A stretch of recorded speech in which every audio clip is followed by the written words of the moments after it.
Hello everyone, চলে এসেছি আর একটা মিনি ভ্লগ নিয়ে। সকাল সকাল বৃষ্টির মধ্যে দুজনে একটু বেরিয়েছি আর যাচ্ছে একটু বাজারে।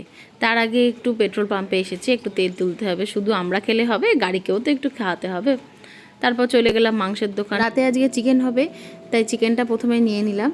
এবার চলে এসেছি মাছের বাজারে। এত বৃষ্টি হচ্ছে, বাজারটা পুরো কাদা হয়ে গেছে। প্রথমে ইলিশ মাছটা দেখে বেশ পছন্দ হয়ে গেল, তাই একটা ইলিশ নিয়ে নিলাম।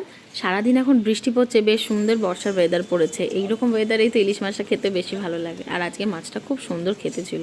তবে ইলিশ মাছ খেতে আমি খুব একটা ভালোবাসি না, কারণ এত কাঁটা আমার বেছে খেতে খুব অসুবিধা হয়। ইলিশ মাছের তেলটা খেতে আমার খুব ভালো লাগে, ওটা দিয়েই ভাতটা খাই। ইলিশ মাছের পর এবার এসেছে একটা রুই মাছ নিতে। এখানে আজকে একটাই রুই ছিল। আসলে আজকে বাজারে আসতে একটু দেরি হয়ে গেছে, তাই মাছ খুব বেশি ছিল না, শেষ হয়ে গেছে। তাই একটা মাছ এখানে ছিল, এখান থেকে একটা নিলাম। আর তারপরে আর একটার দরকার ছিল, তাই অন্য আরেকজনের থেকে আর একটা রুই মাছ নিলাম। আসলে কাল থেকে খুব বৃষ্টি হচ্ছে, ওই জন্য বাজারে খুব বেশি মাছ নেই। আজও তো সকাল থেকে বৃষ্টি শুরু হয়ে গেছে।